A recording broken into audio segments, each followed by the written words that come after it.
Walt Whitman, a cosmos of Manhattan the sun, turbulent, fleshy, sensual, eating, drinking and breeding. Pur produit de Manhattan, Walt Whitman. Un cosmos, fort en gueule, charnel, sensuel, mangeur, buveur, baiseur, pas sentimental, pas au-dessus des autres hommes, ni des autres femmes, ni à part d'eux, ni plus immodeste que modeste. Another degrades me, and whatever is done or said returns at last to me. Qu'on dévisse les serrures aux portes, qu'on dévisse les portes de leur charnière. Si tu avilis quelqu'un, c'est moi que tu avilis. Quoi que tu dises ou fasses, cela me reviendra.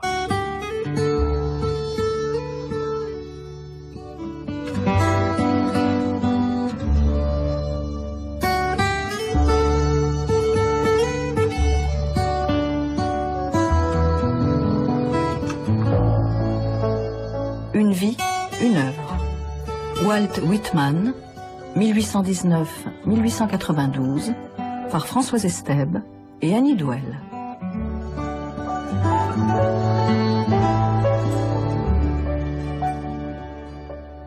En 1855, dans l'univers rimé et corseté de la poésie américaine, éclate un cri barbare.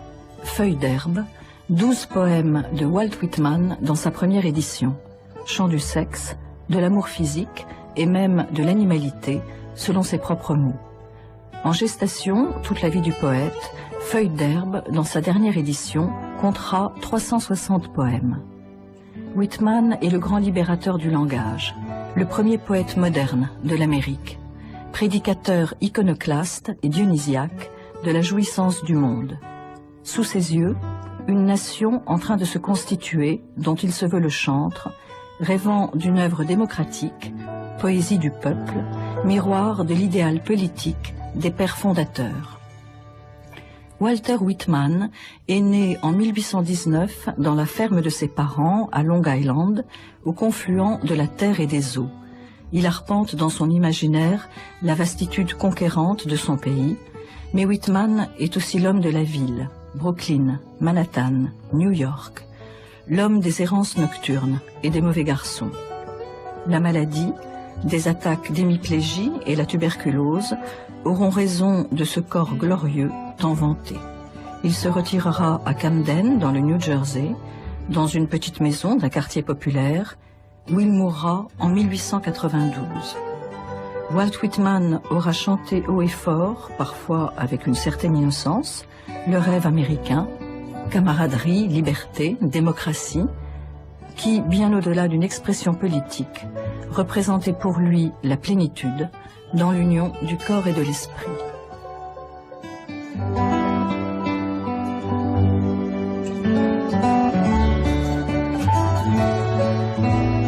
Vous êtes un fervent de Walt Whitman, André Welter. Et alors, Feuilles d'herbe, qui est le grand œuvre de Whitman, c'est l'œuvre vraiment de toute une vie, parce qu'il a été longuement mijoté, sur son expression, avant sa première édition en 1855, puis c'est une œuvre qui a été prolongée, remaniée tout au long des éditions multiples. Alors, c'est comme une sorte d'architecture organique. C'est un long poème comme une pulsion vitale, et il disait, c'est la vie, dans l'immensité de ses passions, dans sa force et dans sa puissance, c'est l'homme moderne que je chante. Alors qu'est-ce qui vous attire chez Whitman? Tout ce que vous venez de dire. D'abord, je suis très sensible au fait de cette idée d'une œuvre évolutive, c'est-à-dire d'une œuvre qui est tellement accordée à l'intériorité, presque à l'être même de l'auteur, du poète, qu'elle l'accompagne toute sa vie.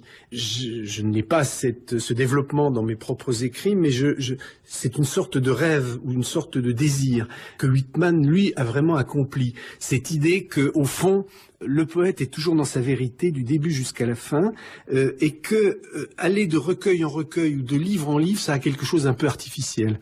Qu'en fait, il faudrait toujours être dans la prolongation de l'énergie qui vous a mis en route. La poésie, c'est pas quelque chose que l'on fait pour écrire des livres, pour publier, pour être une sorte de personnage social qui a une bibliographie. C'est quelque chose, c'est presque comme un virus, comme une maladie qu'on ne peut pas s'empêcher de diffuser ou de créer. créer.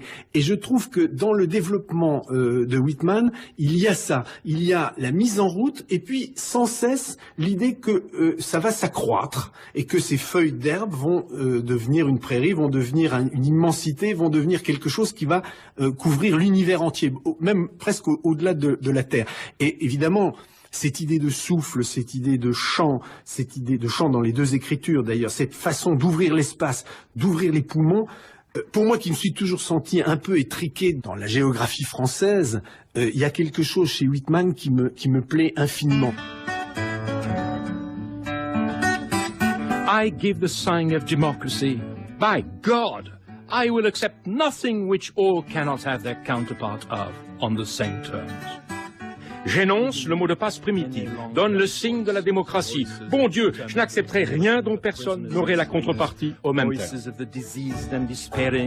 Par moi, toutes ces voix longtemps muettes, ces voix d'interminables générations de prisonniers et d'esclaves, ces voix de désespérés, de malades, de voleurs, de nabous, ces voix de cycles de préparation, d'accrétion, de fils connectant les étoiles, d'utérus, de semences de pères, de droits d'individus opprimés par d'autres, de difformes, de laids, de plats, de méprisés, d'imbéciles, de la brume dans l'air, du scarabée roulant sa boule de fumier, par moi les voix interdites, la voix de la faim sexuelle, voix voilée, et moi, j'enlève le voile, les voix indécentes, clarifiées, transfigurées par mes soins.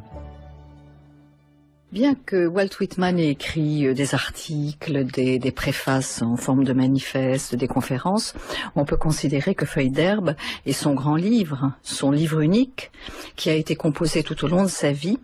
Alors Jacques Darras, vous avez travaillé sur ce texte, vous l'avez traduit et votre traduction se superpose aux traductions précédentes, un petit peu comme chaque nouvelle édition de Feuilles d'herbe apportait une strate différente. Est-ce que pour vous c'est toujours un poème vivant? Ah, c'est plus que jamais un poème vivant et je crois que je n'ai jamais eu cette expérience avec aucune autre œuvre poétique, quelle qu'elle soit, d'un poème qui vient d'être écrit. En 2006, le sentiment est que ce poème est tout récent. Et que non seulement il est récent, mais que d'une certaine manière, il anticipe tout ce vers quoi nous pourrions aller.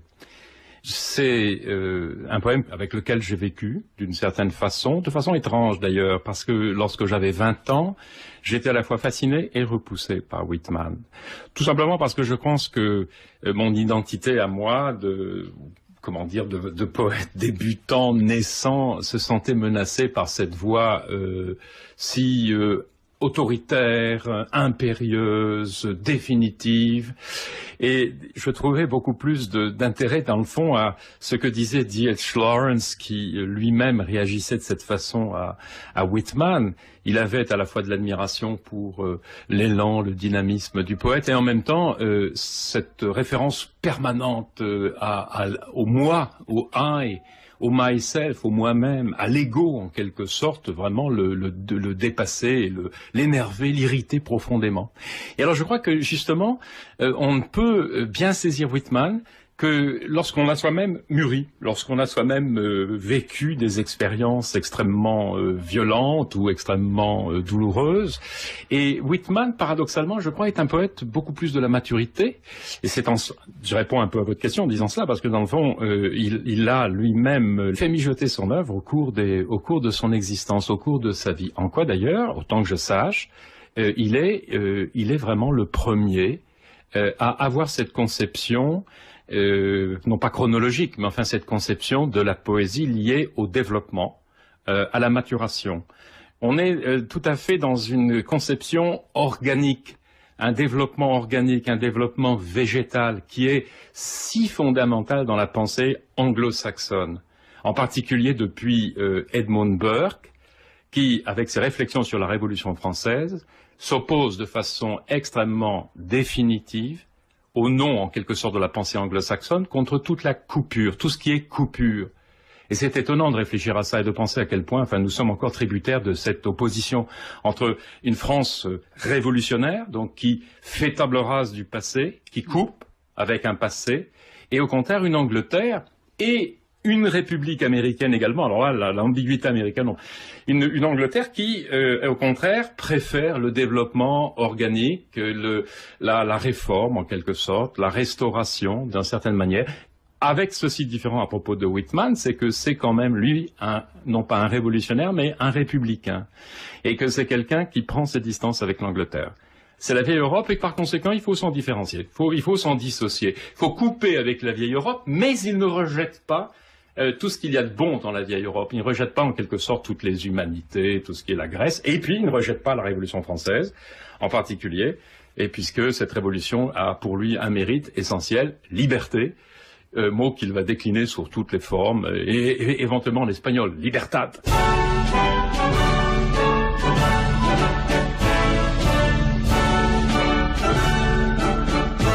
Les poètes américains vont embrasser l'ancien et le nouveau, car l'Amérique est la race des races. L'un d'eux, un barde, sera à la mesure d'un peuple. Les vieux et miteux systèmes d'Europe ont vécu, et leur crépuscule prochain verra l'avènement d'une aube glorieuse pour le peuple opprimé. Ici, nous avons planté l'étendard de la liberté. Ici, nous allons mettre à l'épreuve le talent des hommes à se gouverner eux-mêmes. Je ne suis pas en accord avec tout ce qu'il peut chanter. Par exemple, l'idée de la modernité chez Whitman, ou plutôt l'idée du monde moderne chez Whitman, je la comprends comme je la comprends chez Apollinaire, mais je ne peux pas dire qu'après un siècle de monde moderne tel qu'on nous l'a fabriqué au XXe siècle, je puisse prendre cette idée pour argent comptant. Donc bien entendu que j'ai un rapport contradictoire avec cela, mais je comprends tellement ce que ça pouvait être à cette époque.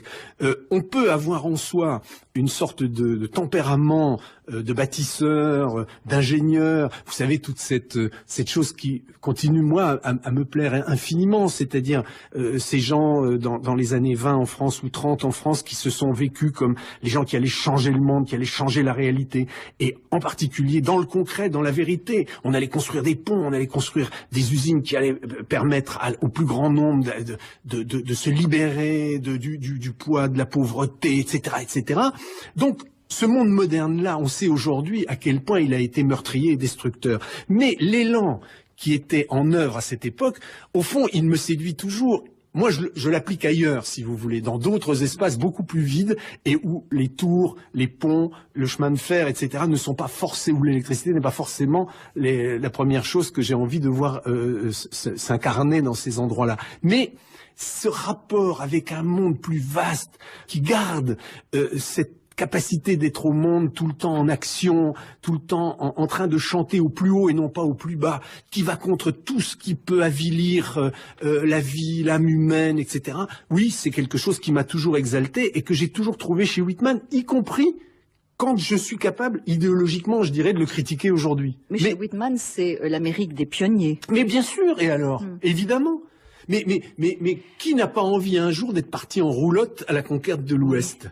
Si ce n'est que, il paraît que ce soit une légende. Mais sans doute. Le Whitman qui prend la route, finalement, il a très peu pris la route. Ah non, mais très peu. Alors il dit, j'arpente la grande route, j'en ai fini avec les bibliothèques. Oui, c'est vrai, il en avait fini avec les bibliothèques, avec toute la culture, prolongement de la culture européenne. Ça, son œuvre est une œuvre de rupture.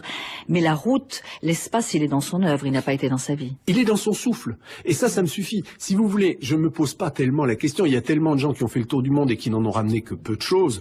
Bien sûr que je préfère l'adéquation entre les deux. Si vous me poussez vraiment dans mes derniers tranchements, oui, je préfère Ségalène, oui, je préfère Conrad, oui, je préfère ceux qui ont authentifié leur œuvre par la vie. C'est clair. Pour Whitman, c'est un peu différent. C'est-à-dire que je ne cherche pas tant dans son écriture ce qui est de l'ordre de l'existentiel et de la légitimité de cette écriture.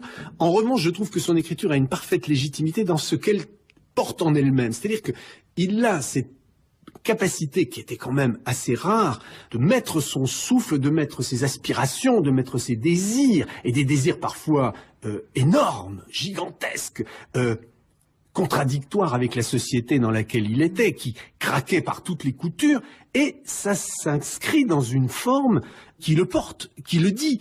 Et moi, c'est ces mots-là qui m'ont en partie non pas mis en route, mais qui m'ont mis en souffle.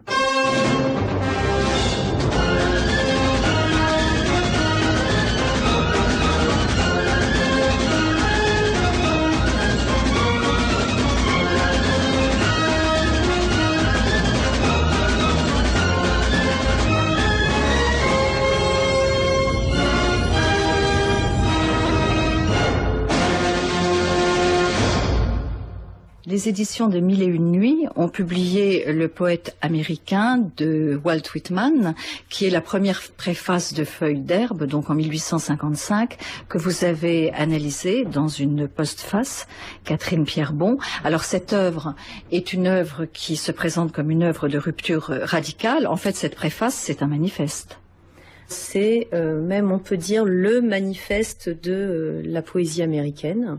Alors moi, ce qui m'a intéressé là, c'était que non seulement c'était un programme poétique, mais qu'en plus il était mis immédiatement en action avec les 12 poèmes qui ont suivi cette annonce. On est là, on est en 1855, donc au milieu du 19e siècle, avec une littérature américaine qui est essentiellement faite encore des sermons, de biographies, qui n'est pas née, que Emerson va appeler de ses voeux dans l'American Scholar, l'intellectuel américain, en 1837. Et Whitman, là, va tenter de répondre à cet appel et de donner à la littérature américaine son poète. On a Mark Twain et Melville qui arriveront juste après, ou à peu près contemporains.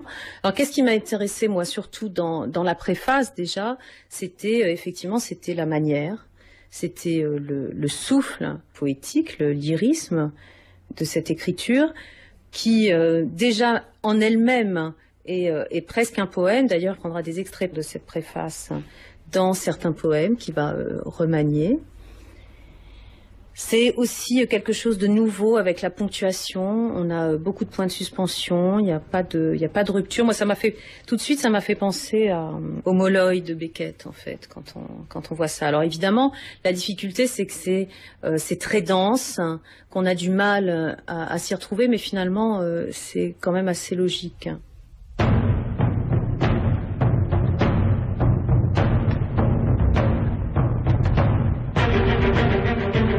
Les Américains de toutes les nations, quelle que soit l'époque sur la Terre, ont probablement la nature poétique la plus entière. Les États-Unis eux-mêmes sont par nature le poème le plus grand.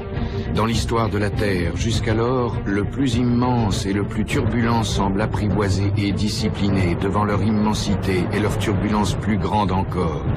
Ici, enfin, quelque chose dans les actions des hommes s'accorde avec le rayonnement des actions du jour et de la nuit. Ici, non seulement une nation, mais une nation regorgeant de nations. Ici, l'action libérée des chaînes nécessairement aveugles aux particularités et aux détails, se mouvant magnifiquement en de vastes masses. Ici, l'hospitalité qui signale à jamais les héros. Ici, les rustres, les barbus, l'espace, la rudesse, la nonchalance qui plaisent à l'âme. Ici, l'action dédaignant le futile, sans égal dans l'incroyable audace de ses foules et de ses groupes et la force de sa perspective, se propage avec une libéralité ininterrompue et sans entrave, et répand son extravagance prolifique et splendide. On voit qu'elle doit en effet posséder les richesses de l'été et de l'hiver, et serait mise en faillite en vain quand de la terre sort le maïs, que les vergers offrent leurs pommes, que les baies grouillent de poissons, ou que les hommes donnent des enfants aux femmes.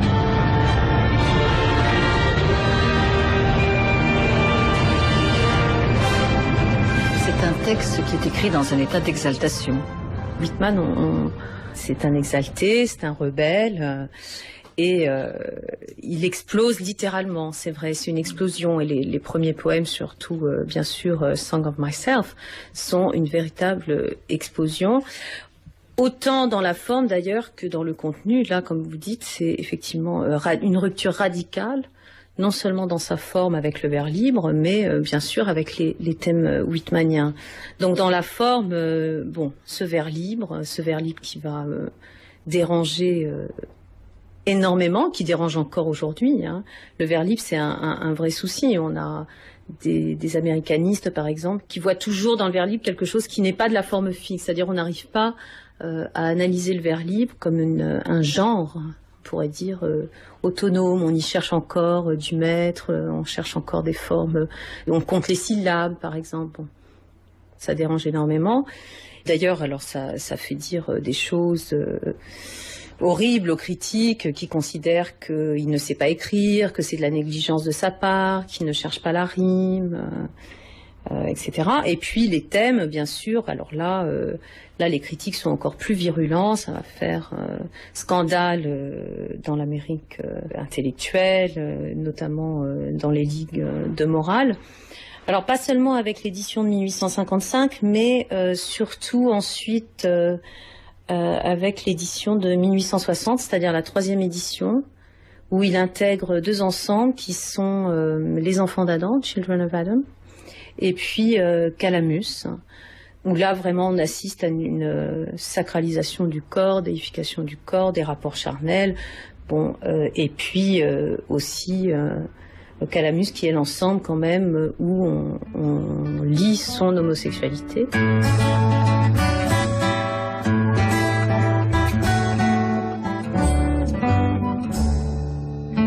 I believe in the flesh and the appetites. Seeing, hearing, feeling are miracles, and each part and tag of me is a miracle. Je crois à la chair, ses appétits.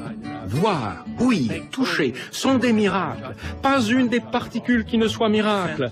Divin je suis, dedans, dehors, sanctifie ce que je touche, ce qui me touche. L'odeur de mes aisselles est arôme plus subtil que la prière. Ma tête, mieux qu'église, que Bible, que credo. Alors, autre singularité de cette première édition, c'est qu'il ne signe pas avec son nom, mais il signe, peut-on dire, avec une photographie de lui, qui était tout à fait inhabituelle dans sa présentation. Tout à fait. Alors déjà, il ne signe pas de son nom, mais son nom apparaît dans le premier poème. Éric Attenot. Il prend bien soin de s'inscrire dans le poème, donc le nom de Walt Whitman. Donc, il naît dans le poème, cette espèce d'acte de naissance, et il se baptise lui-même en tant que poète. Donc c'est assez surprenant. Mais il y a en effet cette lithographie. Il faut s'imaginer ce recueil, donc avec ce nom énigmatique. Donc quand on ouvrait ce livre, on avait, face à la page de titre, on avait une lithographie très choquante pour l'époque, qui est très belle en fait, où on voit un personnage barbu, en tenue d'ouvrier. Donc premier choc pour le lecteur habitué à lire Longfellow, qui était le poète, je sais pas si on dit dire universel de langue anglaise, parce qu'il était très populaire aussi en Angleterre, avec un chapeau de feutre de travers, donc déjà une espèce de manque de respect, avec une chemise ouverte sur un tricot de peau, lui-même ouvert sur une poitrine où on devine quelques poils, et dans toujours cette visée d'une élaboration d'un personnage idéalisé. Il avait fait retoucher en fait une photo, la photo originelle, il avait fait retoucher pour faire apparaître un entre-genre très flatteur, et aussi des cuisses athlétiques, puisqu'il met toujours l'accent sur l'athlétisme. Mais en même temps, il y a déjà la matière du poème, qui est le physique, qui est un physique toujours merveilleux, toujours plus grand que nature. Et bien sûr, il y a déjà quelque chose d'extrêmement radical. C'est un geste incroyable.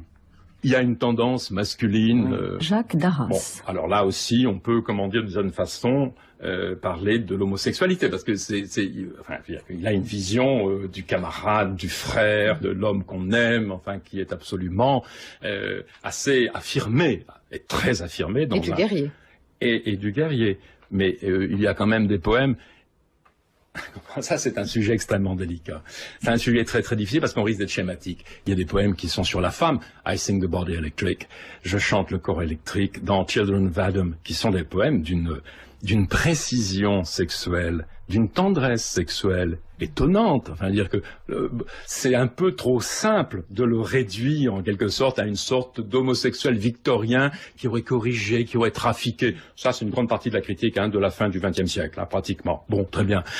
Non, il dépasse ça. Il est au-delà de la sexualité. Il est au-delà de l'homo et de l'hétérosexualité. Et il n'est pas asexué. Il dit que la sexualité, c'est une chose merveilleuse. Quand on entend ça en 1855, de dire des choses pareilles en 1855, Mais c'est absolument ahurissant. Donc c'est une détonation. Mais c'est une détonation, c'est une déflagration. Ça l'est encore. Alors il va avoir des successeurs, des gens comme D.H. Lawrence en particulier, mais que je trouve vraiment très européens dans ce domaine, hein, dans Lady Chatterley-Slavin, dans l'allemand de Lady Chatterley. Et puis ensuite il aura quelqu'un de beaucoup plus libéré comme Henry Miller, qui sera aussi le Whitmanien, en quelque sorte, par excellence. Mais il est unique en son genre.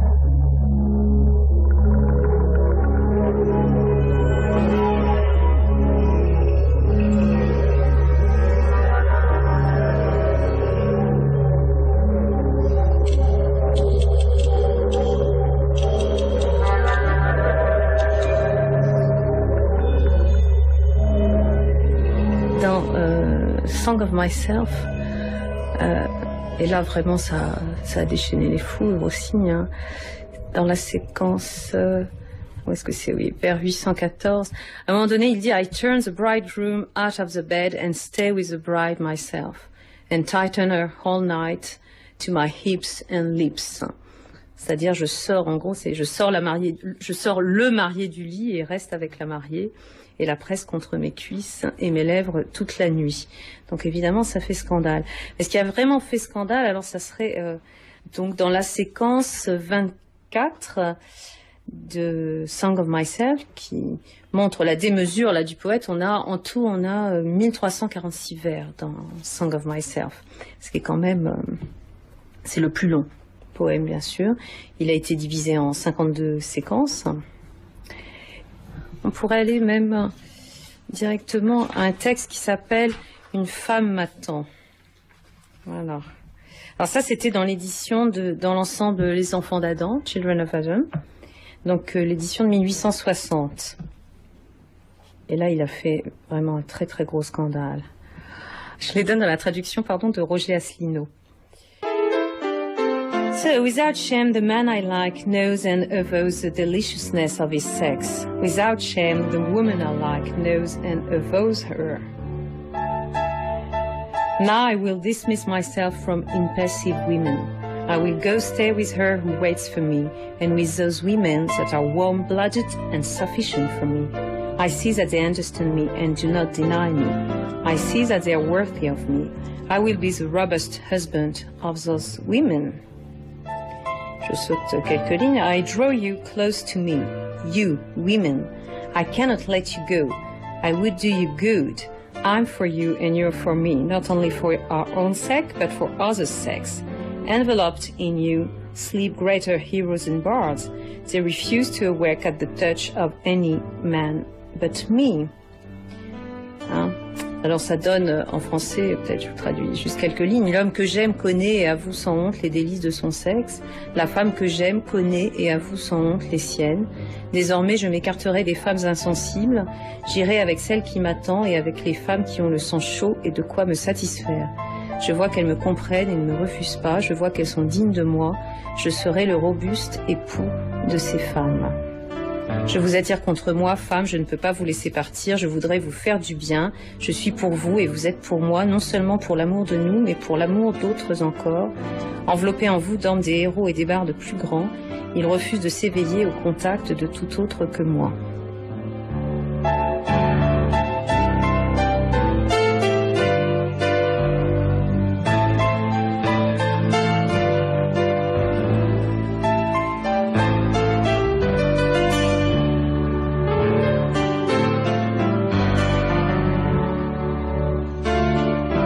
Mais à l'époque, Feuille d'herbe, André Welter a fait alors scandale. C'était une œuvre totalement subversive, transgressive, iconoclaste. Oui, mais parce qu'il chantait ce que toute la société, quand même assez puritaine et moralisante des États-Unis à cette époque-là.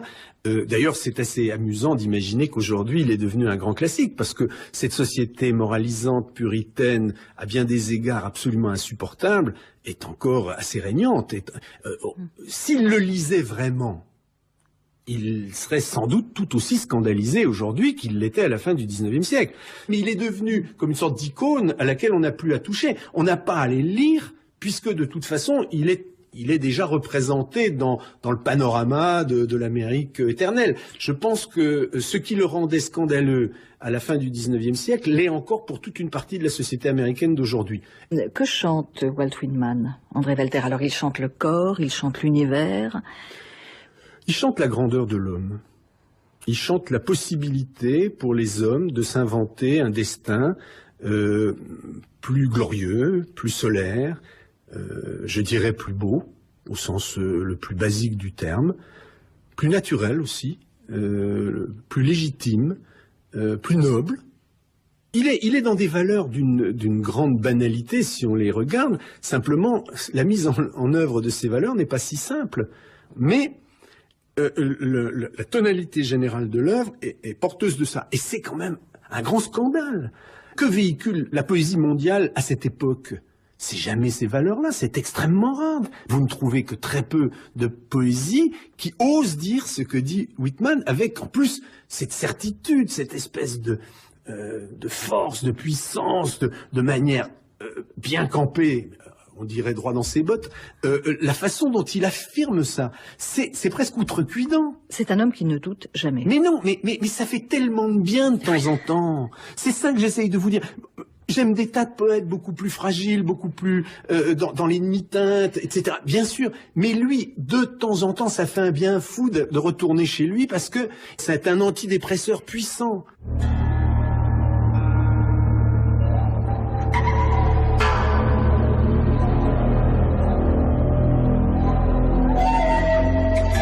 Je chante le soi-même. Je chante le soi-même, une simple personne séparée.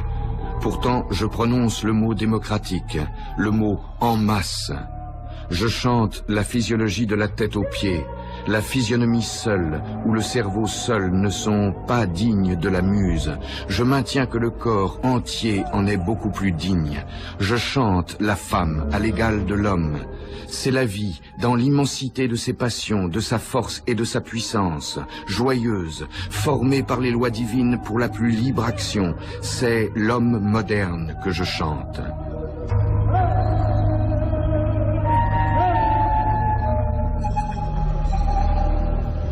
Dans votre approche de Walt Whitman, Jacques Darras, vous avez été tout d'abord un peu rebuté, heurté par ce self, là, ce moi qui prend toute la place, mais c'est un moi qui est à la mesure de l'univers. C'est un moi conquérant. Ce n'est pas le petit moi étriqué du poète.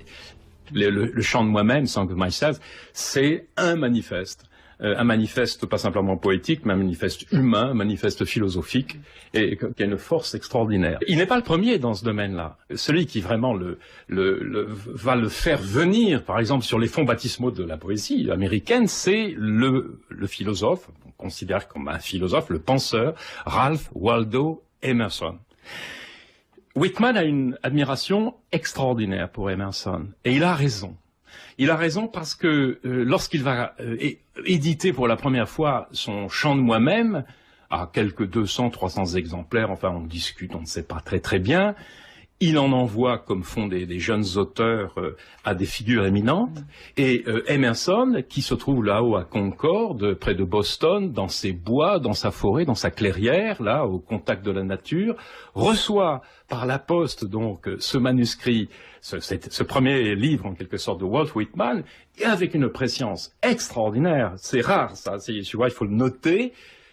Immédiatement est ébloui par ce texte de Whitman et écrit en retour, eh bien voilà, vous êtes le grand poète que l'Amérique attendait. Enfin, en substance, c'est un peu cela qu'il dit. Oui, mais en quoi Walt Whitman Emerson, est-il en résonance avec la philosophie d'Emerson? Voilà. Alors, très précisément, Emerson, qui a commencé 30 ans auparavant, par une série de conférences, des conférences publiques, hein, c'était la distraction de l'époque, et qui édite ces conférences sous forme d'essais, qui vont donner ces fameux essais, et celui qui, dans le fond, fait passer la philosophie allemande, la philosophie transcendantale allemande, la philosophie du sujet, et qui l'adapte à sa façon pragmatique américaine, et qui va en faire une philosophie du moi. Il y a un mot, en quelque sorte, qui est le titre d'un essai d'Emerson, qui est tout à fait signifiant dans ce domaine, c'est le self-reliance. est de façon très intéressante. On ne peut pas la traduire en français. Il n'y a aucun mot français qui recouvre totalement ce que signifie self-reliance. Parce que qu'est-ce que c'est? Mot à mot, littéralement, c'est compter sur soi, ne compter que sur soi, c'est être indépendant, c'est être autonome. Self-reliance, c'est vraiment l'affirmation de soi. Chaque individu, pour Emerson, et ça veut dire chaque individu dans le pays Amérique qui est en train de se constituer, de se construire, a une valeur absolue. Chaque individu a du talent. C'est dans la constitution philosophique américaine. Chaque individu a du talent, chaque individu peut réussir. Et Whitman dira, chaque individu est divin. Chaque individu est divin. L'individu, le moi, finalement est en contact direct avec le divin. Chaque individu porte le divin en lui, et dans le fond, il n'a pas besoin d'église. Hein, c'est un peu une vision un peu de protestantisme radical. C'est un tête-à-tête entre l'homme et Dieu. Et la plus belle église qui existe, c'est la nature. Départ à Paumanok. Ayant pris mon départ, ma naissance, à l'île Poisson Paumanok, solide de conception, éduqué à la perfection par ma mère, coureur ayant couru 1000 pays, amoureux des foules qui se bousculent au trottoir, citoyen résident à Mannahatta, mais n'habitant pas moins les savanes du sud, soldat dans son campement, ou encore sac et fusil à l'épaule, ou encore mineur en Californie, ou bien perdu dans les profondeurs de mes bois du Dakota, vivant à la dure avec l'eau des sources pour boisson et pour seul menu la viande, ou bien retiré dans un coin à l'écart de tout, rêvassant ou méditant, à 1000 lieues du vacarme des foules, abîmé dans le bonheur de l'instant qui passe, ayant devant les yeux la générosité infiniment renouvelée du Missouri, ayant devant les yeux la puissante chute Niagara, ayant devant les yeux les troupeaux de bisons paissant l'herbe de la plaine, taureaux, poitrail musculeux,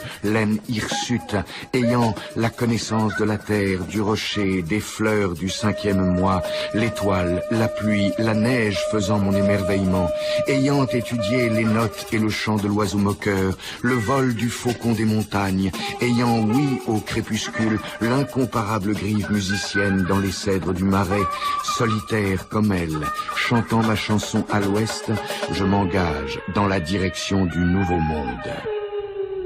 Frédéric Jacques Temple. Cette île de Long Island qu'il appelle Paumanok, qu'on dit aussi Paumanake, l'île des tribus, Sawanake, l'île des coquillages aussi, on l'appelle aussi Wampanoag, le pays de l'Est. Donc c'est une île véritablement pétrie de la nostalgie des premières tribus qu'il habitait. Lui-même d'ailleurs en fera l'écho de cette vie antérieure. Malheureusement, il ne reste plus grand-chose, sinon quelques tribus, parmi lesquelles le Shinnecock, qui sont du côté de Southampton.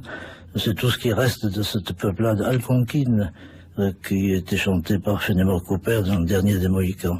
L'enfance se passe sur Long Island, que l'on retrouve dans l'œuvre sous son appellation indienne Paumanok, Éric Attenou, qui l'appelle aussi l'île en forme de poisson, et qui figure en fait l'origine de sa parole poétique, puisque c'est là que se retrouvent la terre et l'eau, qui sont si importants dans son œuvre, qui représentent à la fois l'élément paternel, la terre, de façon un peu surprenante pour nous, et l'élément maternel, l'océan.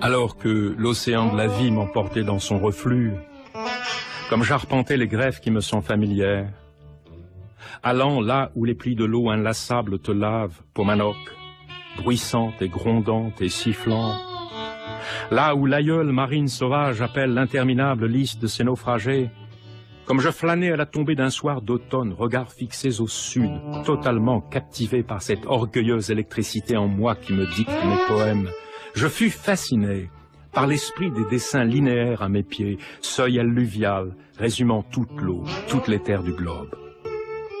Incapables de se détacher, mes yeux quittèrent le sud pour suivre les sinueux andins sur le sable. Balles, paille, éclisses de bois, algues, gluten marin, écume, squames de roc brillants, grandes feuilles de varech apportées par la marée.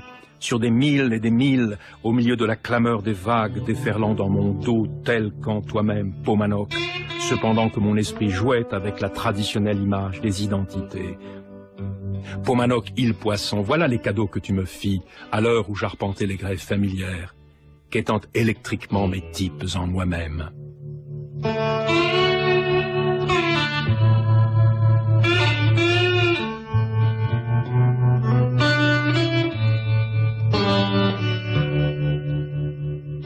Le chant des limules, c'est un ouvrage que vous avez publié aux éditions Actes Sud. Frédéric Jacques Temple, c'est un texte de poète et de naturaliste. Alors tout au long de ce texte, il y a une figure qui est extrêmement présente, qui est très vivante dans votre ouvrage, qui est un peu un compagnon de route et de poésie, et qui est Walt Whitman. Vous partez sur ses traces. Qu'est-ce qui fait votre parenté avec Walt Whitman ? Whitman me parle depuis très très longtemps, et il est évident que en allant à Long Island, je ne pouvais pas ne pas le rencontrer. Et c'était même mon devoir de le rencontrer, parce que je pense que depuis des années, j'avais envers lui une sorte de dévotion. Whitman, effectivement, je me sens une parenté avec lui, dans ce sens que, comme il a dit lui-même, ma langue, chaque atome de mon sang sont faits de ce sol. Et pour moi, le sol, c'était aussi mon Larzac pas natal, puisque je suis né à Montpellier, mais enfin proche et familier dans tout cas. Et je me suis en quelque sorte identifié à cette espèce de barde qui chantait son pays comme je voulais le faire. Je me suis senti immédiatement en pays de connaissances et non pas le premier aborigène blanc, comme disait Lawrence à propos de Whitman, mais je me suis senti sur la même longueur d'onde, en quelque sorte, que lui. Je suis allé même jusqu'à lire les feuilles d'herbe à Orient Point, là où lui-même les avait lues lors de la première édition. Oui, alors Whitman aimait beaucoup lire, voire déclamer de la poésie dans le vent, au bord du rivage. Il se sentait totalement mêlé aux éléments à ce moment-là? Il se sentait parfaitement mêlé aux éléments. Alors il y a quand même un paradoxe dans la vie de Whitman, c'est que c'était le fils d'un fermier qui était aussi un bûcheron, un charpentier. Lui-même a été charpentier, fermier, instituteur, typographe, toujours à la recherche d'un petit boulot. Donc c'était une espèce de tâcheron en quelque sorte. Et voilà que ce tâcheron a inventé le barde qu'il est devenu.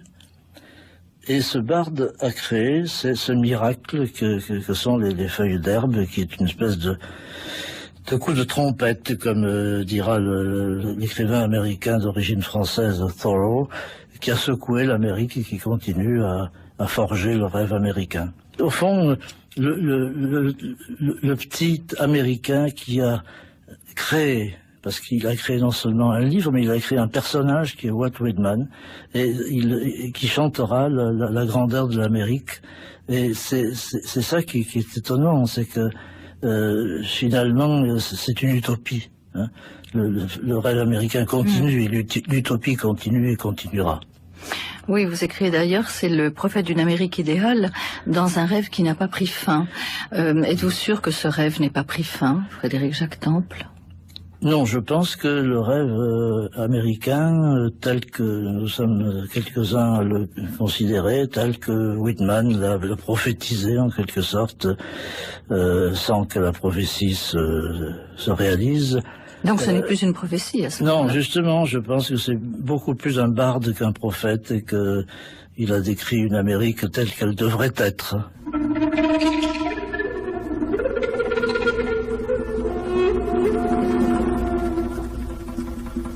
Court arrêt provisoire sur mon chemin. Salut à vous. Salut à l'Amérique. J'envoie les couleurs du présent dans le ciel, prédit un sublime et réjouissant avenir à nos États. Quant au passé, Proclamons les richesses des aborigènes rouges, diffusément confiées à l'air tout autour de nous. Oui, eux, les aborigènes rouges, qui nous ont transmis leur souffle naturel, leur sonorité de pluie et de vent, leurs imitations de cris d'oiseaux et de bêtes dans les bois, leurs noms de clans vêtus dans nos syllabes, Okoni, Kusa, Ottawa, Monongahela, Sauk, Natchez, Chattahoochee, Kaketa, Oronoko, Wabas, Miami, Saginaw, Chippewa, Oshkosh, Walla Walla, et qui, confiaient leurs trésors aux États, se sont dilués et évaporés, laissant à l'eau et à la terre toute une charge de noms. Les accents indigènes de l'œuvre de Walt Whitman sont multiples, puisqu'en fait, Éric Attenault. Au fil de ses éditions, pas au début, mais au fil de ses éditions, il choisit d'utiliser systématiquement le nom indien des lieux qu'il évoque dans sa poésie. Donc Manhattan sera Manhattan, Long Island Paumanok, ainsi de suite. Mais est-ce qu'il y a une intention politique ou est-ce simplement une intention poétique ? Ça fait partie des ambiguïtés innombrables de l'œuvre, c'est-à-dire qu'il fait souvent référence aux Indiens.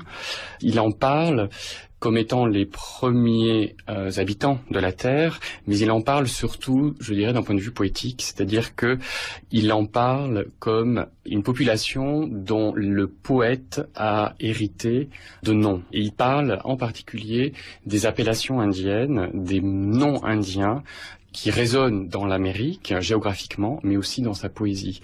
Donc c'est très ambigu parce qu'il y a à la fois l'Indien décrit de façon quand même très conventionnelle chez Whitman, mais il y a avant tout le signifiant, il y a avant tout le nom.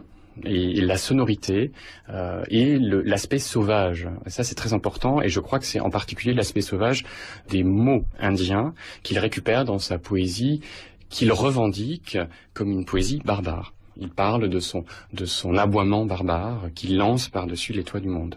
Je crois que la dimension poétique chez Whitman au niveau de l'Indien, moi je ne la vois pas trop.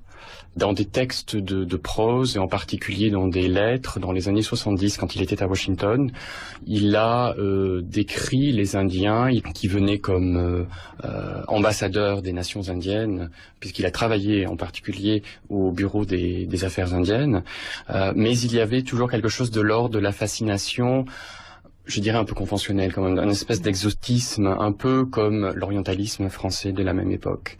On ne lit pas sous sa plume, même quand il écrit des lettres privées, on ne lit pas sous sa plume le désir de sauvegarder le territoire indien, le désir d'arrêter le massacre. Il y a plus cette espèce de nostalgie d'un objet qui est sous ses yeux déjà en train de disparaître, en fait.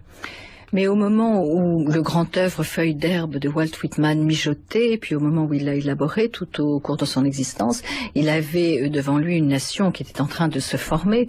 Alors est-ce que cette dimension historique est un des éléments de cet élan un peu survolté quelquefois de la poésie de Whitman ? Oui, mais là encore c'est très complexe parce qu'il faut bien distinguer l'homme du poète. C'est-à-dire que dans son œuvre, il y a une idéalisation de ses propres opinions. C'est-à-dire que il y a quelque chose de très visionnaire chez lui, mais aussi de relativement conservateur. Il y a ce mélange qui est assez étonnant et qui est très représentatif du milieu du 19e siècle. Une vision à la fois expansionniste, tout en étant critique d'une certaine soif de territoire qu'il va critiquer de façon de plus en plus virulente, mais en même temps avec une vision très, j'ai envie de dire, ethnocentrique, c'est-à-dire très blanche, très protestante. Il imite un peu son discours. Je pense que son discours, en fait, qui est un discours d'expansion, un discours de libération, qui a inspiré tous les révolutionnaires d'Amérique du Sud, du RSS, etc. C'est un discours qui est quand même historiquement fondé, daté, avec des limites.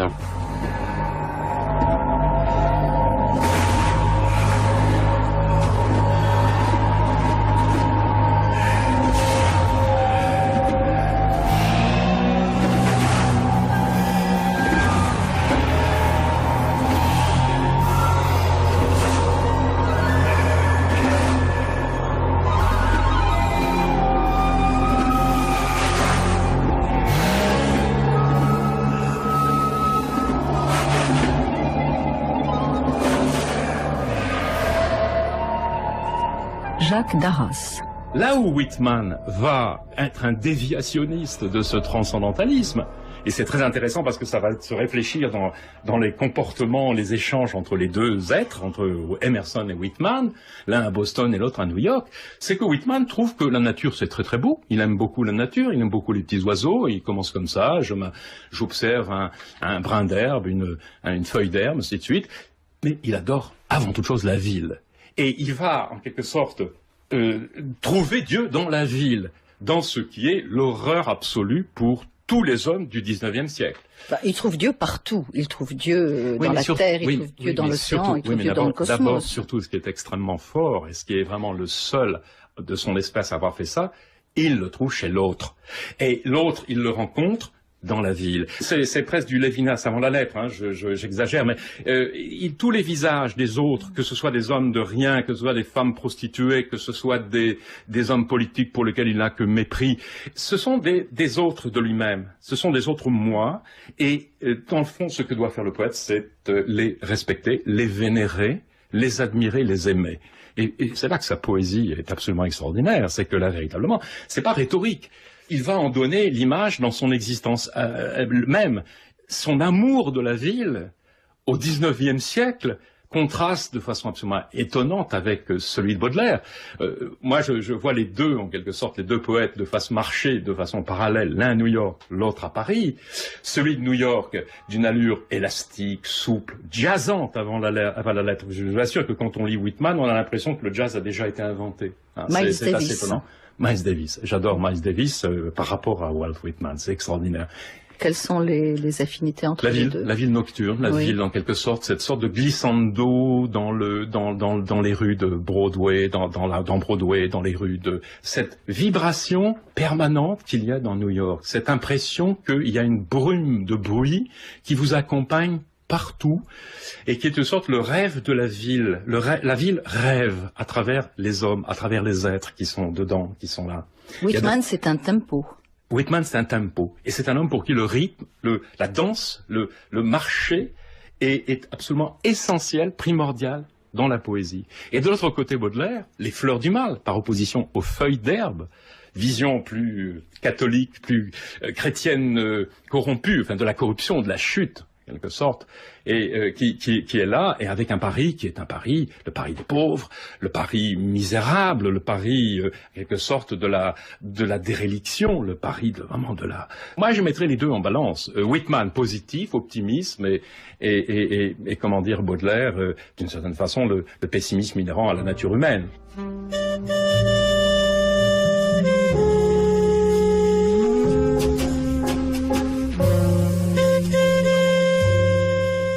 Je brûle de composer des chants donnant passage à la passion, des chants de criminels, des chants de hors-la-loi, car mon œil, mes scansions leur sont acquis, je les accueille en moi, tout comme les autres.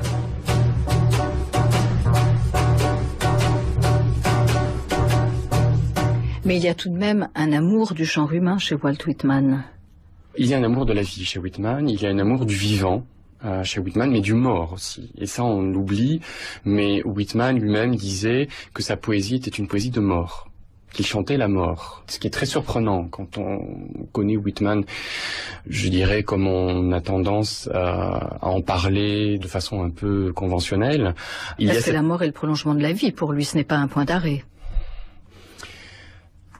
Je ne sais pas si c'est le prolongement de la vie, c'est autant, j'ai presque envie de dire que c'est autant la vie que la vie, c'est-à-dire que les deux sont inextricables, et que d'ailleurs le symbole qu'il a utilisé comme titre de son recueil, Feuilles d'herbe, pour lui c'est ce lien entre la vie souterraine des morts et la vie terrestre de la vie. Mais en même temps, le symbole est toujours est presque plus un symbole de vie en même temps que la mort, que de vie après la mort. Il y a chez lui toujours la conscience de quelque chose qui aura lieu après, qui a eu lieu avant lui, qu'il a préparé, comme il dit de façon un peu souvent mégalomane. Mais le vivant, donc pour en revenir en particulier à l'humain, cet amour de l'humain, c'est un amour idéalisé, idéaliste, qui se concentre en particulier sur le physique. Le spirituel chez Whitman est intensément physique, ce qui est aussi très paradoxal et qui va à l'encontre de ce qui se faisait, de ce qui se disait à l'époque, puisqu'il dit qu'il veut décorrompre le physique, décorrompre il veut nous décorrompre, comme il nous dit, je vais vous décorrompre. En fait, il y a donc dans cet amour de l'humain, il y a l'amour de l'immédiat, d'un immédiat qui est à la fois l'infini, c'est-à-dire qu'il voit dans l'infiniment humain, en particulier dans les tâches du travail, qu'il décrit dans ses catalogues, en particulier dans le premier poème, que moi je trouve absolument merveilleux, tous ces vers où en fait, en un seul vers, il décrit un corps de métier, parfois plusieurs corps de métier, il décrit des trappeurs, il décrit des gens, il décrit la prostituée sur le trottoir. Il y a ce sens du vivant qui agit, du vivant qui crée, du vivant qui travaille, qui œuvre, qui va aussi à l'encontre de la poésie de l'époque, puisque à la suite d'Emerson, il revendique le banal, il revendique le bas, il revendique le vil, l'ordinaire, comme étant en fait le sujet de prédilection de la poésie américaine et de la poésie moderne.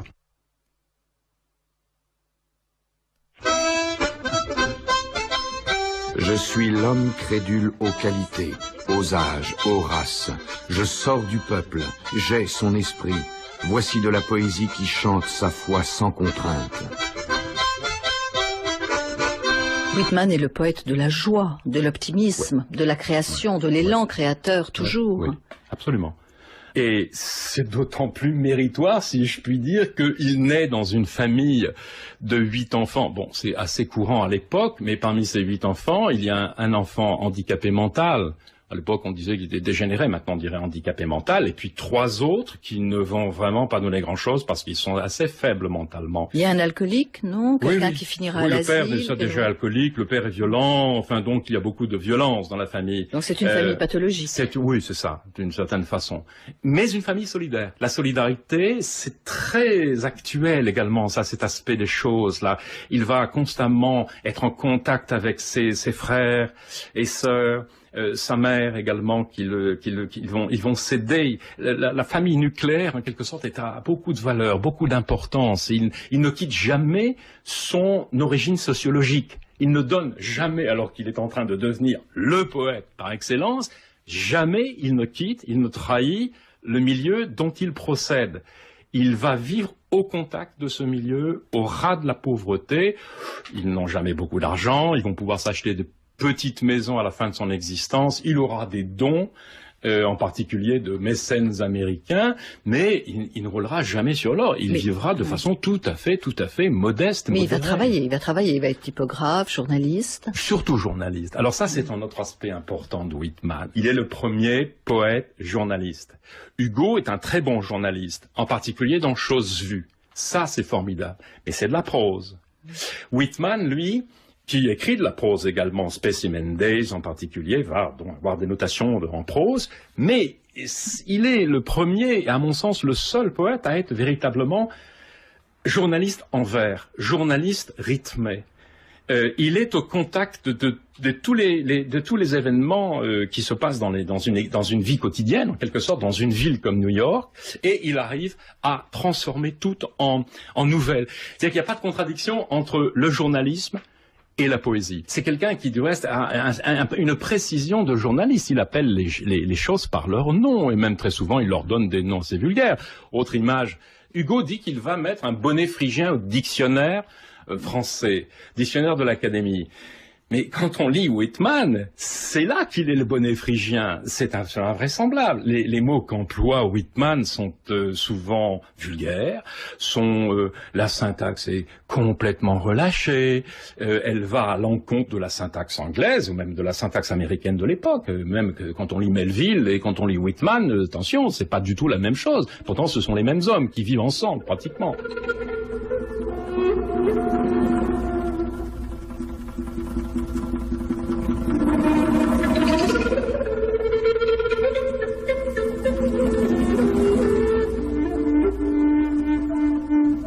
Je ne mettrai dans mon écriture aucune élégance, aucun effet, aucune originalité qui obscurcirait le passage entre moi et les autres, tel un voile. Rien n'obscurcira le passage, pas même le plus beau des voiles. Ce que je dis, je le dis précisément pour ce qu'il est. Laissons qui peut exalter, surprendre, fasciner ou flatter. Ce que j'éprouve ou décris se dégagera de ma composition sans la moindre trace de ma composition. Tu te tiendras à mon côté et regarderas dans le miroir avec moi.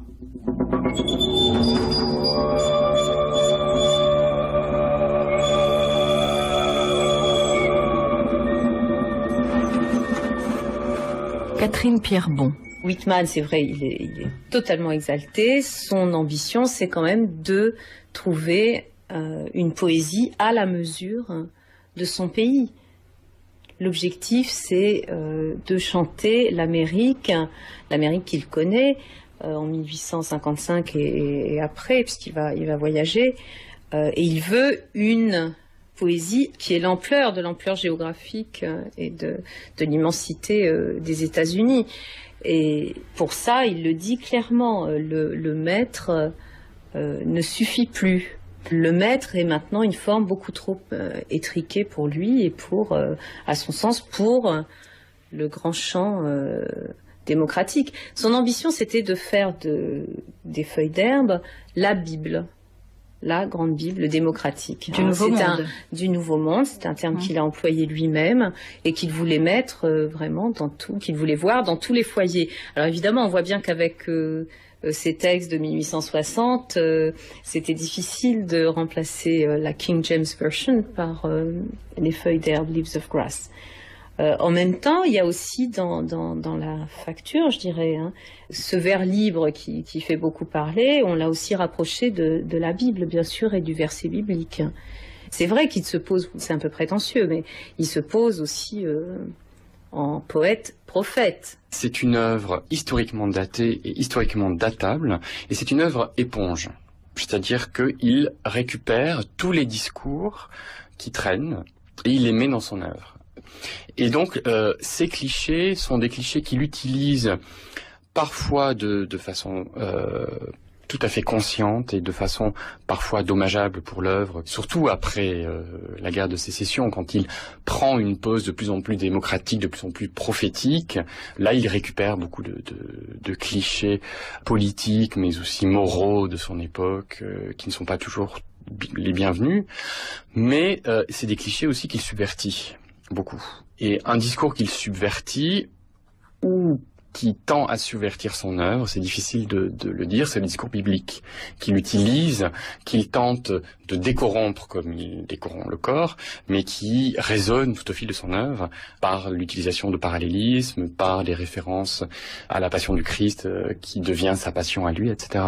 Oui, mais alors expliquez-nous, Éric Attenot, comment, à partir de clichés et d'un langage éponge qui absorbe et récupère tous les langages qui traînent dans la société, comment fait-on une œuvre poétique à partir de cela?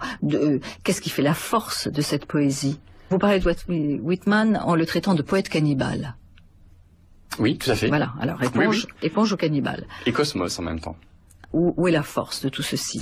La force, elle est déjà dans le style whitmanien, qui est un style très étrange, très envoûtant, qui est très communicatif, très fascinant, déjà d'un point de vue sonore. Quand on entend lire de Whitman en anglais, on est captivé. En tout cas, moi, je suis captivé et même très souvent très très ému. Whitman parlait de vocalisme. C'est un terme qu'il utilise. Il a d'ailleurs écrit un poème qui s'appelle Vocalisme. Parce qu'il était fasciné dans sa jeunesse par les prédicateurs quakers. Et sa vision de la poésie est une vision sonore. Et donc, il a élaboré un style que l'on a appelé le vers libre, qui a fait les beaux jours de la poésie française à travers Whitman. Il faut savoir que Whitman était la figure centrale de la poésie moderniste française. C'est un vers libre qui, malgré tout, s'appuie sur des pieds en anglais. Comme vous le savez, le pied en anglais fonctionne sur des accents, non pas des syllabes. Et donc, sa poésie n'est pas rimée, elle n'a pas le maître habituel des poèmes, c'est-à-dire un maître fixe. Et quand il s'essaie au maître fixe, comme dans le fameux poème « Au capitaine, mon capitaine », c'est souvent désastreux. Mais il y a malgré tout ce rythme. Donc il y a tout un travail sur le langage. Il y a tout un travail sur le langage, bien sûr. Ce n'est pas cet élan créateur spontané que l'on écrit habituellement. Non, mais ça c'est l'image d'Épinal qui, à mon avis, est fort dommageable à Whitman, et fort dommageable à Whitman poète. Parce que quand on parcourt les 7 éditions de Feuilles d'herbe, de 55 à 91-92, on voit tout le travail, souvent d'ailleurs dommageable à la poésie, de réécriture. Il commence souvent par des hardiesses qu'il corrige. Et on voit qu'il y a quand même de l'autocensure chez Whitman, on voit qu'il y a de la réécriture, qu'il y a malgré tout chez lui une obsession viscérale de se faire accepter, d'avoir un lectorat, de devenir le prophète de la nation. C'était quand même quelqu'un qui a voulu à un moment prendre le relais de Lincoln. Jacques Darras. Il faut savoir que les Français vont faire d'Edgar Allan Poe le génie poétique par excellence et qu'ils vont laisser de côté Whitman de manière totalement bien consciente, bien pensante en quelque sorte. En attendant qu'André Gide le récupère et en fasse une sorte de drapeau de l'écriture homosexuelle. Et donc la réception de Whitman en France, c'est un grand mystère, c'est une grande énigme. On peut parler plutôt de non-réception de Whitman en France. Alors que partout ailleurs, et surtout dans le monde d'Amérique latine, la référence Whitman est la référence suprême. Que ce soit Pablo Neruda, que ce soit Borges, que ce soit Léon Felipe au Mexique, Lorca, Pavese en Italie, et surtout Pessoa au Portugal. C'est le maître suprême, c'est le grand poète cosmique. Ce qui me touche le plus chez Whitman, c'est son honnêteté, finalement. Catherine Pierrebon. Il a eu le cran d'aller où il voulait aller. Il le dit, j'ai dit les choses comme je l'entendais. Il le dit dans la préface de 1888, qui en fait c'est un texte de 88 qui a fait office de préface pour la dernière édition de 92. Il dit, j'ai dit ce que je voulais dire comme je l'entendais. C'est vrai, il s'en est pas privé. Il a osé prendre ce risque et il est allé au bout. Il est allé au bout et il a été heureusement relayé par la Beat Generation ensuite, Ginsberg, parce que finalement son Amérique n'adviendra jamais. Mais je crois qu'il a quand même réussi son pari par la langue, par la fusion, à travers la langue, à travers le langage.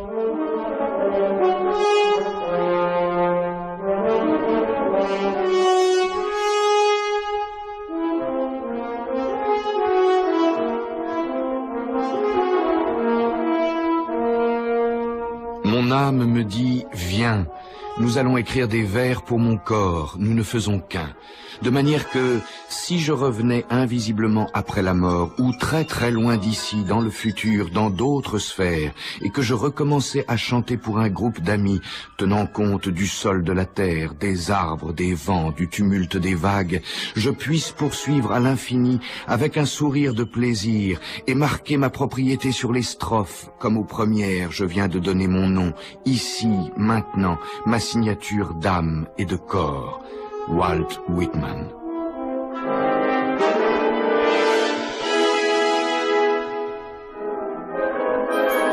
C'est-à-dire qu'il y a une puissance incroyable, il y a un côté démiurgique. Oui, c'est tout ce que j'aime, oui. tout ce que j'aime, tout ce que j'essaye de vous dire, ça va dans ce sens-là. Bon, c'est absolument ça, c'est-à-dire André Velter. Le côté prométhéen, le côté démiurgique, le côté de la puissance, le côté des valeurs que l'on n'osait plus célébrer. Le corps, mais aussi des valeurs morales qu'il célèbre. Et moi, je préfère les hommes d'honneur aux hommes de déshonneur, je préfère les hommes courageux aux lâches, je préfère les héros aux misérables. Je préfère ça, c'est comme ça. J'ai toujours préféré Alexandre le Grand à Louis XI. Enfin, ceci dit, pendant la guerre de sécession, il n'a pas pris les armes. Alors lui, qui chantait toujours la virilité exacerbée... Oui. Il a posé des pansements comme des infirmières. Oui, c'était peut-être son côté féminin. C'était l'aspect compassion. Je lui reproche pas de pas avoir pris les armes. J'aurais préféré.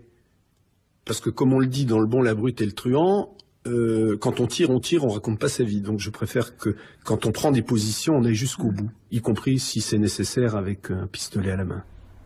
L'exaltation du début, malheureusement, elle va être arrêtée de plein fouet par quand même le grand drame de beaucoup d'Américains, bien sûr, mais le sien aussi, c'est quand même la guerre de sécession, la guerre civile, après 1860, après la parution de la 3e édition. Là, pour lui, c'est le drame parce que tout simplement, il voit cette grande union à laquelle il aspire, il voit qu'elle n'est pas prête de se faire, et il voit ses frères s'entretuer, l'Amérique tiraillée. Par ailleurs, il est aussi tout à fait conscient de la corruption de cette époque, et il voit bien que la démocratie idéale, elle n'est pas prête de se faire à ce moment-là. Alors bon, la guerre de sécession, ceci dit, ça le conduit sur les champs de bataille. Il va y rejoindre son frère, alors lui ne sera pas soldat, mais il rejoindra son frère en 62, son frère qui est blessé.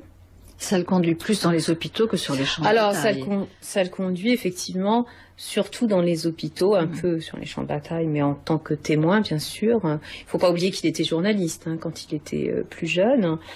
Et donc, dans les hôpitaux où, effectivement, il va tenir la main des blessés, écrire des lettres pour eux. Enfin, bon, c'est aussi un endroit où, vraisemblablement, c'est là qu'il va contracter la tuberculose, dont il meurt en 1892.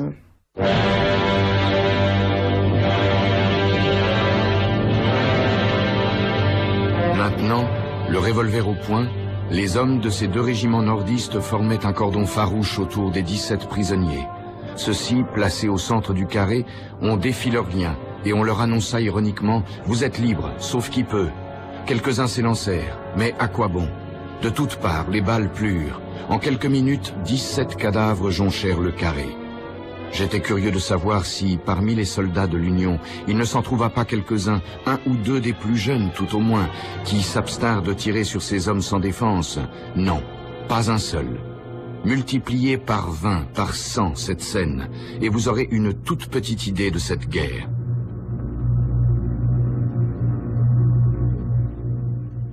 Il est très très étonnant quand on lit Lithograph, on se rend compte en fait que certains des poèmes de guerre étaient déjà écrits avant la guerre de sécession. Il y a eu un moment de sa vie, et en particulier sa vie de poète, il a eu une aspiration à cette violence, et en particulier, il a regardé la guerre de sécession comme la passion, et au sens christique, la passion de la nation américaine dont émergerait une union victorieuse et éternelle. Nous sacrifions nos fils du sud et du nord, et ce sacrifice a un sens qui est qu'ils construisent une meilleure union. On sacrifie les autres, toujours. Voilà, bien sûr. Et lui-même est parti en décembre 62 à l'annonce de la blessure de son frère à Fredericksburg. Il est parti à Washington pour retrouver son frère. Il y est resté. Il a vu la souffrance. Il y est resté. Là aussi, c'est très très complexe parce que certains biographes disent que ça lui donnait un accès, pour la première fois, un accès illimité à des corps d'hommes qu'il pouvait prendre, embrasser. Il le décrit dans sa poésie. Et il y a une fascination érotique, mais une fascination morbide aussi. C'est-à-dire qu'il les voit mourir, il écrit à leur famille, et il donne un sens. Il y a une très très belle et en même temps, je trouve, terrifiante anecdote qu'il a consignée dans ses journaux d'un jeune soldat mourant qui lui demande de lire la Bible. Et il lui lit, je crois que c'est Saint Matthieu, il lui lit la Passion du Christ, il s'arrête à la mort du Christ. Et le soldat, il s'arrête là. Et le soldat, bouleversé, lui demande de lui lire la Résurrection. Ce qui, à mon avis, nuance et décrit en même temps le projet whitmanien qui était cette obsession, cette fascination de la mort et du sacrifice, alors qu'humainement, le soldat, lui, attendait plus. Il attendait qu'on lui dise au port de la mort, je vais revivre. Alors que Whitman le voyait non pas pour le soldat, mais pour la nation. C'est un Quaker. Et alors, paradoxalement, les Quakers, en anglais ça veut dire trembler, ce sont des gens qui ne tremblent pas. Qui n'ont pas peur. Je veux dire qu'un Quaker, c'est quelqu'un qui, d'abord, ils vont jouer un rôle considérable dans l'histoire de l'Amérique. Ce sont eux qui vont cacher tous les esclaves qui se sauvent du Sud et qui vont vers le Nord. Ce sont des pacifistes invétérés. Voir le film High Noon, là, le train sifflera 3 fois. Ce sont des gens qui sont des libres penseurs, qui ont une interprétation de la Bible qui est tout à fait personnelle. Ce sont des gens qui sont des démocrates. Ils considèrent que chaque individu est dépositaire d'un message divin et que c'est à lui de s'en occuper d'une certaine façon. Et puis il y a cette fameuse histoire de « je garde mon chapeau devant Dieu ». Dans le chant de moi-même, c'est bien ce qu'il dit. Je garde mon chapeau à la fois devant Dieu et devant le président. Il y a une sorte de, comment dire, d'insolence, d'arrogance qu'on retrouve un peu chez les Américains de façon souvent un peu corrompue, mais d'insolence, d'arrogance vis-à-vis des autorités, qui est chez Whitman. Et sa mère est Quaker, c'est une Hollandaise d'origine Quaker. Et tous les gens qu'ils vont fréquenter, ce sont des Quakers. Et ça, c'est une composante très très intéressante. Ils sont pas nombreux les Quakers dans l'existence, ils sont quelques milliers, paraît-il, aujourd'hui encore, mais ils vont jouer un rôle absolument fondamental. Ils vont s'opposer surtout aux États-Unis, aux puritains. Ils n'aiment pas les gens de Boston, ceux qui ont l'Amérique, justifiée, auto-justifiée toujours. Ils n'aiment pas ces gens-là. C'est un démocrate, un homme de gauche, dirait-on à l'heure actuelle, on pourrait dire encore. C'est quelqu'un qui n'aime pas justement ces gens qui sont des élus, qui ont une conception de la religion comme étant une religion d'élection. Pas du tout. Lui, il va au contraire vers ceux qui ne sont pas les élus, les exclus. C'est pour ça il nous parle tellement, il a tellement d'avance. Il va vers les exclus. C'est le poète des exclus, Whitman.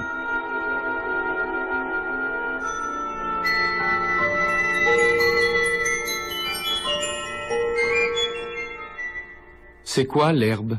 M'a posé la question un enfant, les mains pleines de touffes. Qu'allais-je lui répondre?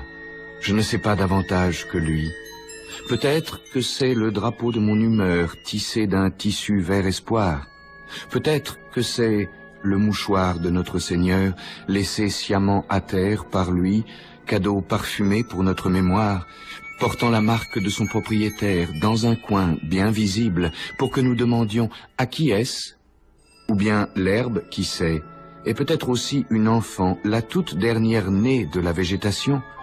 Ou bien, pourquoi pas, une livrée hiéroglyphique qui veut dire « Je pousse indifféremment partout, zone large ou étroite. Je pousse aussi bien chez les Noirs que chez les Blancs, Canucks, Tucaoé, congressistes, Cuf. Tout le monde aura la même chose. Tout le monde y a droit, sans distinction. » Et puis je me dis tout à coup que c'est peut-être la splendide et folle chevelure des tombes.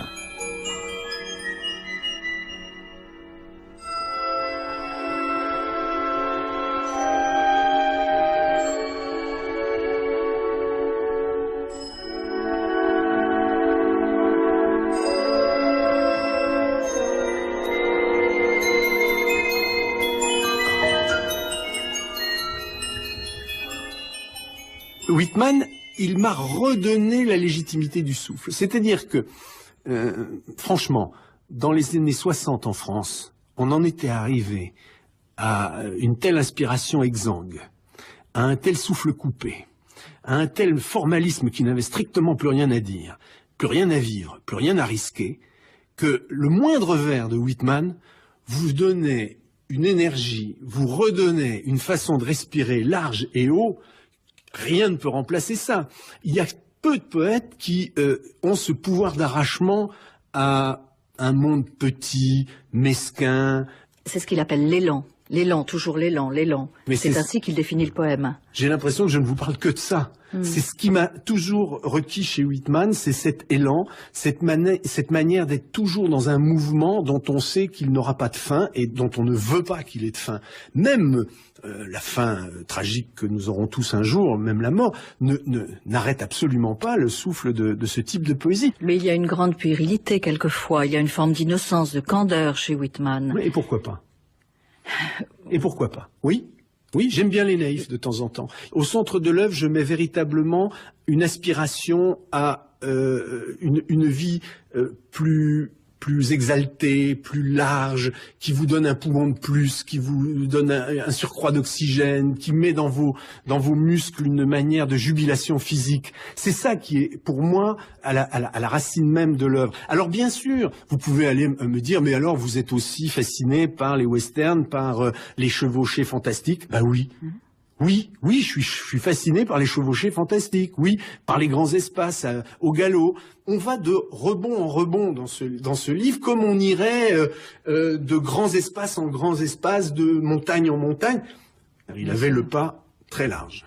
Et alors, il y a une chose aussi qui est assez étonnante, finalement, quand on suit son parcours, c'est de constater que les Feuilles d'herbe, la dernière édition de 1892, celle qu'on appelle l'édition du lit de mort, The Deathbed Edition, finalement est publié au moment où s'arrête la course vers l'ouest. Donc on arrive là au Pacifique et l'Amérique a pris toute son ampleur, elle est déterminée géographiquement. Motherless children have a hard time when mother is gone. Motherless children have a hard time when mother is gone. They don't have nowhere to go, wandering round from door to door. Motherless children have a hard time when mother is gone. Mon ami, prends mon baiser, qui que tu sois. Ne m'oublie pas, je te l'ai donné spécialement à toi. Je me sens comme un qui a fait son travail du jour. Il va se retirer. Je m'ouvre à l'accueil de mes maintes translations. Je monte dans mes avatars. D'autres doubles de moi-même m'attendent. Une sphère inconnue, plus réelle que rêvée, plus directe, rayonne ses rayons autour de moi. Adieu. Rappelle-toi mes mots. Je pourrais bien revenir. Je t'aime. Je quitte la matière. Je suis désincorporé. Je triomphe. Je suis mort. They don't have nowhere to go, wandering round from door to door. Motherless children have a hard time. Child and mother is Moi, je gone. pense que c'est un philosophe. C'est un philosophe qui se tient dans une tension entre le christianisme et la libre pensée.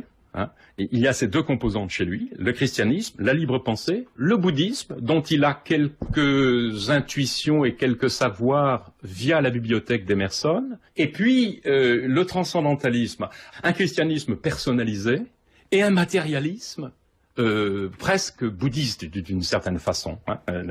Et alors c'est fort, quoi, cette contradiction. Il tient sa contradiction, il la tient. Et il la tient faute de pouvoir avoir une religion, ou pouvoir connaître une religion qui serait capable de tenir à la fois la matière et l'esprit.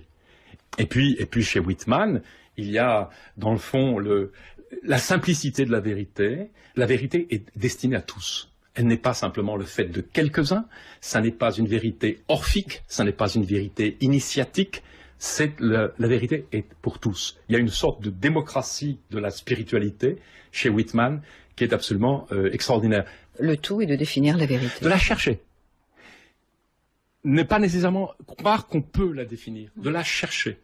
L'important, c'est la voie. On ne peut pas employer le terme du Tao, mais l'important, c'est la voie, c'est de se mettre en route. Nobody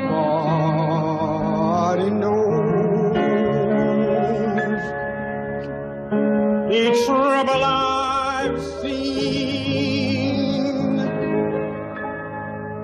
Nobody knows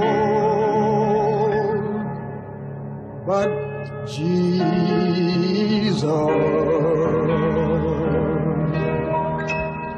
Nobody knows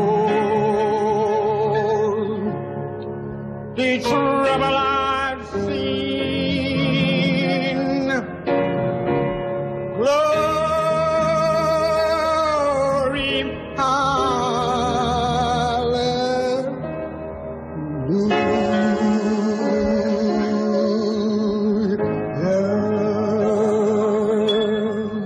Il y a vraiment un conflit alors là, un conflit de culture, sinon un conflit de civilisation, qui est bien plus grand qu'on ne l'imagine et qu'on ne le dit, et qui est très très grand entre l'Amérique moyenne, l'Amérique profonde et l'Europe, où, comment dire, les manifestations, les expressions d'émotions, fussent-elles contrôlées comme chez Whitman, sont un peu arrogantes, sont un petit peu, sont reçues comme des agressions. Il y a quelque chose d'agressif. C'est comme ça qu'on a commencé. Il y a une forme d'agressivité dans sa poésie. C'est quelqu'un qui vous prend par le cou, qui dit franchement, là je vous prends, arrête-toi.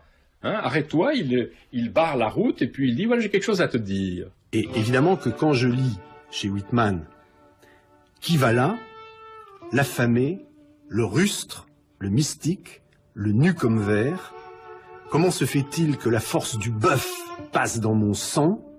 Et puis dites-moi, c'est quoi un homme? C'est quoi moi? Quoi vous?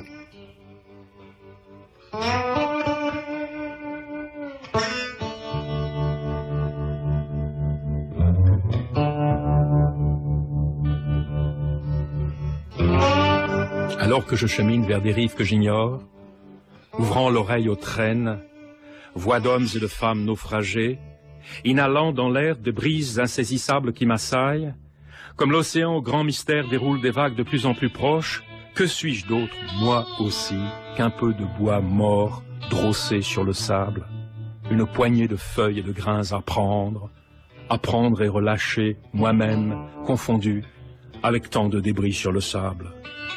Oh, honte, confusion, humiliation jusqu'à terre, sentiment oppressant d'avoir osé ouvrir la bouche. Conscient que je suis qu'au cœur de cette détonation d'échos bavards rebondis en spirale vers moi, pas une seconde je n'ai su qui j'étais, ni de quoi j'étais fait. Et que loin devant mes productions arrogantes se tient bien en vue mon moi réel, intact, inédit, complètement inaccessible, distant et secret. M'adressant de loin d'ironiques salutations, des félicitations moqueuses, éclatant d'un carillonnant rire parodique au moindre de mes mots, doigts pointés sans rien dire d'abord sur mes poèmes, puis sur le sable. Voici qu'enfin je me rends compte que je n'ai rien compris. Pas une traître chose, et que personne d'ailleurs ne peut jamais, ici, en présence de la mer, dont la nature tire avantage pour me décocher ses flèches cinglantes, me faire payer l'audace que j'ai eue d'ouvrir la bouche pour chanter.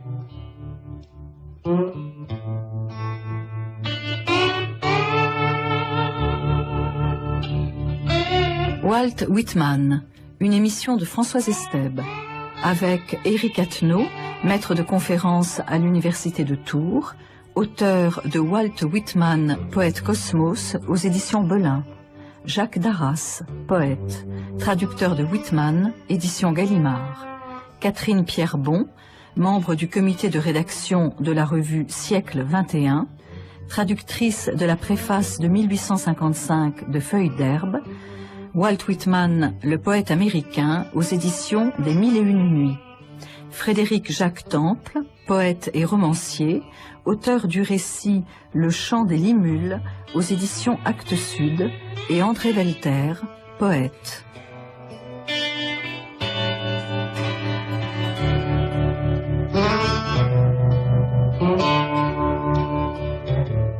Les textes étaient lus par Jacques Darras et Thibaut de Montalembert, mixage Marie-Thérèse Ferrand, réalisation Annie Douel.